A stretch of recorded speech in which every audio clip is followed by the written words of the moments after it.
Génesis 49. Llamó Jacob a sus hijos y dijo: Reuníos, y os haré conocer las cosas que os han de suceder en los días postreros. Reuníos y oíd, hijos de Jacob, escuchad a Israel vuestro padre. Rubén, tú mi primogénito, mi vigor y el primer fruto de mi fuerza, el primero en dignidad, el primero en poder. Tú que hierves como el agua, no tendrás más la primacía, porque subiste al lecho de tu padre, lo manchaste, porque subiste a mi lecho. Simeón y Leví, hermanos, instrumentos inicuos son sus espadas. En su consejo no entres, oh alma mía, honra mía, no te reúnas con su asamblea, porque en su saña mataron hombres, y por su capricho desjarretaron toros. Maldita su ira, porque fue violenta, y su furor, porque fue cruel. Los dividiré en Jacob, y los esparciré en Israel. A ti, Judá, te alabarán tus hermanos, tu mano pesará sobre la cerviz de tus enemigos, te adorarán los hijos de tu padre. Cachorro de leones, Judá, ¿cómo te levantarás, hijo mío, de la presa? Se encorva, echándose como un león, y cual leona, ¿quién le despertará? No se apartará de Judá el cetro, ni el báculo de entre sus pies, hasta que venga Shiloh. A él obedecerán las naciones. Él ata a la vid su pollino, y a la cepa el pollino de su asna. Lava en vino sus vestidos, y en sangre de uvas su manto. Sus ojos brillan por el vino, y sus dientes son blancos por la leche. Zabulón habita en la ribera del mar, en la ribera donde aportan las naves, y su flanco se extiende hasta Sidón. Issacar es un asno huesudo, que descansa entre los apriscos, viendo que el reposo es bueno y la tierra amena. Ofrece su hombro para cargas y se somete a pagar tributos. Dan juzgará a su pueblo, como cualquier otra tribu de Israel. Será Dan una culebra junto al camino, una víbora en la senda, que muerde los talones del caballo para que caiga hacia atrás su jinete. Espero tu salvación, Yahvé. A Gad lo atacan salteadores, mas él asalta su retaguardia. Aser tiene pan con aceite, proporciona bocados dignos de reyes. Neftalí es un ciervo suelto, profiere palabras hermosas. Retoño fecundo es José, retoño de árbol fértil, al borde de una fuente. Sus vástagos pasan el muro. Le causan amarguras, le asaetean, le hostigan los flecheros, mas su arco queda fuerte, y los brazos de sus manos son ágiles, por la ayuda del fuerte de Jacob, por el nombre del pastor, la roca de Israel. El Dios de tu padre te ayudará, y el Todopoderoso te bendecirá, con bendiciones celestiales de lo alto, bendiciones del abismo que yace abajo, bendiciones de los pechos y del seno. Las bendiciones de tu Padre superan a las bendiciones de los montes eternos, a los tesoros de los collados perennes. Vengan ellas sobre la cabeza de José, sobre el vértice del príncipe entre sus hermanos. Benjamín es un lobo rapaz, por la mañana devora la presa, y a la tarde reparte los despojos. Todas estas son las 12 tribus de Israel, y esto es lo que les dijo su padre cuando los bendijo. A cada una la bendijo con la bendición que le correspondía.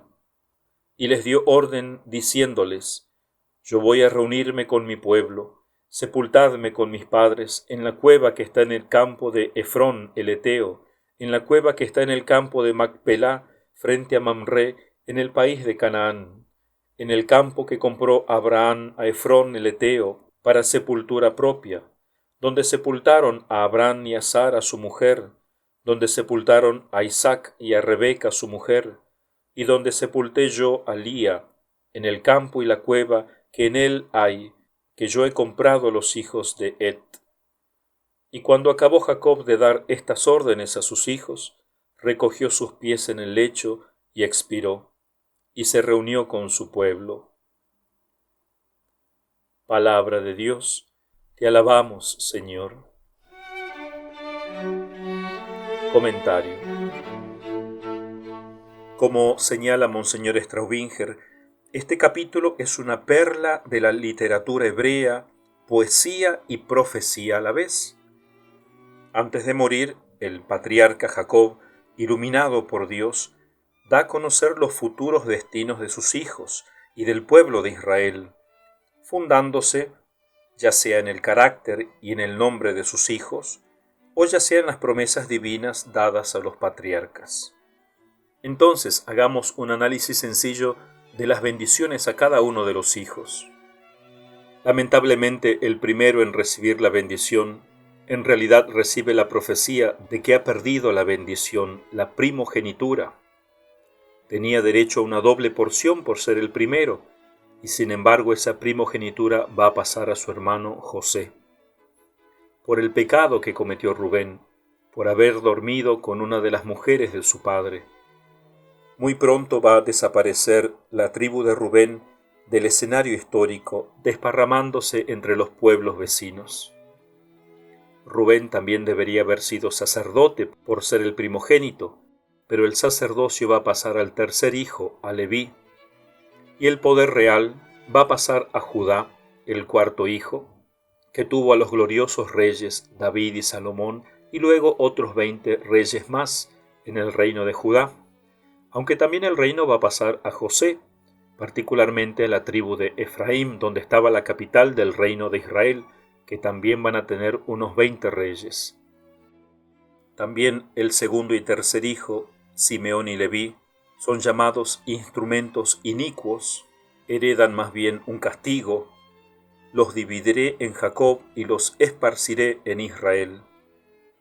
A causa de las crueldades que estos dos hermanos cometieron, Simeón y Leví no van a recibir bendición alguna. Las dos tribus de hecho van a ser esparcidas entre las otras. La tribu de Simeón fue incorporándose poco a poco a la de Judá, y la tribu de Leví tampoco va a recibir territorio, sino solamente algunas ciudades. Aunque sí van a recibir la dignidad del sacerdocio, porque más adelante miembros de la tribu de Leví van a brillar por su celo ante Dios, y de alguna manera van a ganarle ese privilegio a la tribu de Leví, de ser la tribu sacerdotal. Luego llega la bendición a la tribu de Judá, a quien Jacob ya profetiza que de él saldrá el Salvador. Por eso Cristo en el libro del Apocalipsis es llamado el león de la tribu de Judá. A Judá se le compara con un león por su dignidad real, por los reyes que va a tener, siendo el león el rey de la selva. Incluso se habla de la habilidad que va a tener para el combate este león, esta tribu. El que lea la historia de David y de Salomón verá que tanto en paz como en guerra fueron un terror para las naciones circundantes, como un león, como una leona. Y profetiza Jacob que el cetro de Judá, el reinado en la tribu de Judá, no se apartará de esta tribu hasta que venga Shiloh. Esta palabra hebrea ha experimentado las más diversas interpretaciones. San Jerónimo, por ejemplo, traduce Shiloh como el que ha de ser enviado. Otros interpretan el pacífico, otros la paz, o sea, la paz mesiánica, o el rey pacífico por excelencia, como lo van a afirmar algunos profetas, Isaías, Zacarías. Los rabinos en el Targum de Onkelos traducen hasta que venga el Mesías, al cual corresponde el reino, y aplican este pasaje a Cristo, que por supuesto para ellos no es Jesús. Y esto se cumplió literalmente. Cuando nace Cristo, al poco tiempo, la tribu de Judá ya pierde su legítimo rey. Por eso la gente esperaba el nacimiento de Cristo en cualquier momento, porque veían cumplida esta profecía, porque le había sido quitado el cetro por completo a Judá. Luego se habla de las uvas, se habla del vino, de la leche, haciendo referencia a la prosperidad que Dios dispensará a la tribu y al reino de Judá. Luego sigue Zabulón, aunque no en el orden de nacimiento. Se dice que habita en la ribera del mar, y de hecho el territorio de Zabulón se extendió más tarde desde el mar de Galilea hasta el Mediterráneo y el país de los sidonios. Si ustedes pueden ver un mapa de cómo se distribuyeron las tribus al principio, ayudaría mucho mejor a comprender esta profecía. Isaacar es un asno huesudo, viendo que el resposo es bueno, ofrece su hombro para cargas, se somete a pagar tributos, dice Jacob. O sea, Issacar será un pueblo pacífico y trabajador, viviendo contento dentro de sus límites en la fértil llanura de Esdrelón, pagando tributos a otros pueblos. Esto se verificó al pie de la letra. O sea, era una tribu que no se deleitaba en la guerra. Su país fue el más fructífero de toda Galilea. Luego Dan. Dan juzgará a su pueblo, dice. Dan en hebreo significa juez. Entonces esta tribu extenderá sus límites con prudencia y astucia. San Jerónimo ve aquí una alusión profética a Sansón, que era hijo de esta tribu, de la tribu de Dan. San Agustín, sin embargo, aplica el versículo 17 al anticristo, cuando dice: será Dan una culebra junto al camino, una víbora en la senda, porque según varios escritores apocalípticos, creen ver que el anticristo descenderá de la tribu de Dan, será un judío, porque será como una víbora, muy sutil para engañar a los fieles. Y por eso al final añade: espero tu salvación, Yahvé, como diciendo, no busquen en este falso salvador la salvación divina, en este anticristo, antisalvador. A Gad lo atacan salteadores, mas él asalta su retaguardia, dice Jacob. Porque Gad marchó al frente de los israelitas cuando entraron en Canaán, pero después tuvo que luchar contra los madianitas y amonitas y perdió parte de su territorio. Aser tiene pan con aceite, proporciona bocados dignos de reyes, dice Jacob. El territorio de Aser, situado al norte del Carmelo, será fértil y proporcionará de hecho productos preciosos para los reyes. Luego a Neftalí se lo compara con un ciervo, que es el símbolo de la rapidez. De hecho, de la tribu de Neftalí procede el héroe Barak, que a manera de un rayo derrotó a los enemigos. Luego sigue una larga bendición a José, el penúltimo, donde se hace alusión a los hermanos de José que le calumniaron, que fueron como flechas, a los enemigos con los cuales tendría que luchar la tribu de José en la conquista de Canaán. Sin embargo, Dios será su pastor, lo defenderá siempre. Y finalmente a Benjamín se lo compara con un lobo rapaz.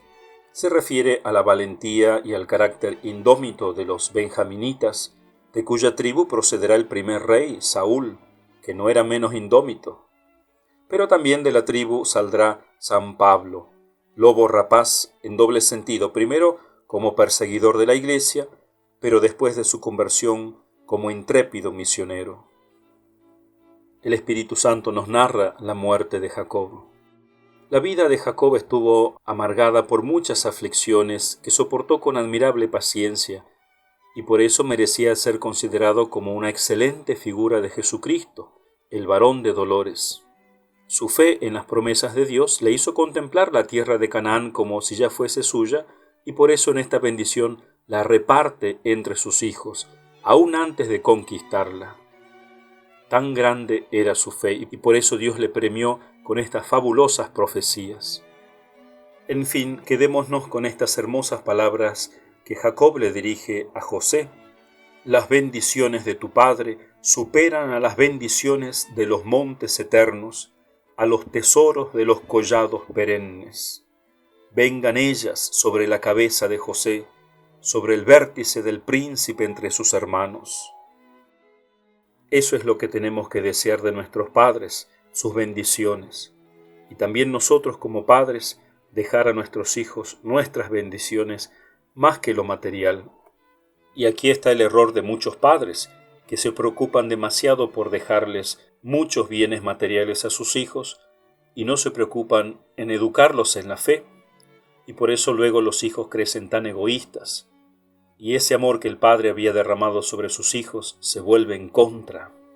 Así sucedió una vez, cuenta el Flos Sanctorum, que un padre había repartido a sus 2 hijos ya toda su hacienda, y por supuesto ya los hijos se descuidaban de su padre. Ya habían recibido de él lo que ellos deseaban, así que no se preocupaban mucho por él. Dándose el padre cuenta de esto, dolido, pero aconsejado por un amigo suyo, hizo esto. Hizo un arca bien herrada y cerrada con 3 llaves, y dio a cada hijo la suya, quedándose él con otra, y les dijo a sus hijos que allí tenía joyas de grande precio y escrituras de rentas, que se las podrían repartir entre ellos después de su muerte, y que porque él no quería gastarlas, ni quería que ellos tampoco las gastasen, le dio a cada uno una llave. ¿Qué efecto tuvo esto? Allí comenzaron los hijos a tratarlo tan bien a su padre, se peleaban por ser los más buenos con su padre, no sea que él se gastase lo que estaba en ese cofre, o esperando quedarse con toda el arca. Cuando el viejo murió, abrieron los hijos el arca y hallaron dentro un martillo de hierro y una inscripción que decía: quien da su hacienda antes de su muerte, merece que le den con un martillo en la frente.